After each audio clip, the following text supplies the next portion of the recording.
मुंबईतून एक धक्कादायक बातमी समोर आली आहे। शुक्रवारी सकाळी मुंबईतील गोरेगाव भागातील जवाहरनगर इथल्या इमारतीच्या फ्लॅटमध्ये 55 वर्षीय महिलेचा मृतदेह आढळून आला आणि त्याच इमारतीच्या आवारात 58 वर्षीय व्यक्तीचा मृतदेह रक्ताच्या थारोळ्यात पडलेला। या प्रकरणी गोरेगाव पोलिसांनी 2 स्वतंत्र अपमृत्यूची नोंद करून तपास सुरू केलाय।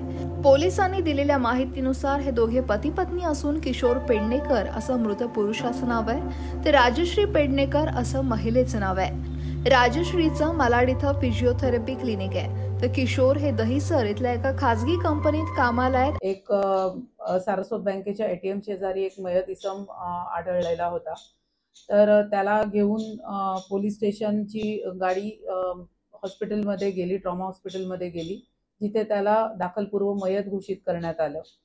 नंतर त्यांच्या नातेवाईकांचा शोध घेण्यासाठी सोसायटीच्या मेंबर्सशी संपर्क साधण्यात आला। त्यांच्या पत्नीलाही फोन करण्यात आले, मात्र त्यांची पत्नी ही फोन उचलत नव्हती। त्याच्यामुळे त्यांच्या मयताच्या गळ्यामध्ये एक लॉकेट सारखे त्याच्या 2 कीज लावल्या होत्या त्यांनी। तर त्या कीजच्या सहाय्याने पोलिसांनी आणि मयताच्या नातेवाईकांनी दार उघडण्याचा प्रयत्न केला। तर त्यांनी दार उघडल्यानंतर आतमध्ये त्यांची पत्नी बेडरूम मध्ये मयत अवस्थेत आढळली होती। तिचा गळा दाबून मर्डर केलेला मयत श्री किशोर पेडणेकर होते। त्यांनी त्यांच्या पत्नीचा गळा दाबून चादरीच्या साहाय्याने गळा आवळून खून केलेला होता। प्राथमिक तपासामध्ये असं निष्पन्न होत आहे की त्यांना गेली 2-2.5 वर्ष डिप्रेशनचा आजार होता, तसेच त्यांना खूप हेवी डायबिटीसही होता।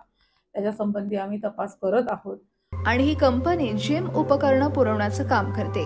आत्महत्या करण्यापूर्वी पतीनं नातेवाईकांना मेसेज केला आणि आपलं खातं कोणत्या बँकेत आहे, त्याची मालमत्ता कुठे आहे याची माहिती दिली, पासवर्ड दिले आणि त्याचबरोबर त्यांच्या दिल्लीत राहणाऱ्या मुलासाठी विमानाचं तिकीटही पाठवलं आणि रात्री 9 वाजेपर्यंत परत बोलवण्यात आलं होतं।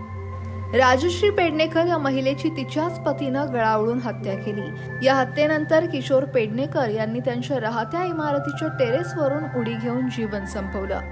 मानसिक नैराश्यातून हा प्रकार घडल्याचा प्राथमिक अंदाज आहे असं पोलिसांनी सांगितलंय। तर लवकरच पेडणेकर कुटुंबियांसह त्यांच्या नातेवाईक आणि मुलाची पोलिसांकडून जबानी नोंदवली जाणार आहे। या जबानीतून या घटनेमागील अधिकृत कारणाचा खुलासा होण्याची शक्यता वर्तवली जाते। Bureau report, lokmat.com।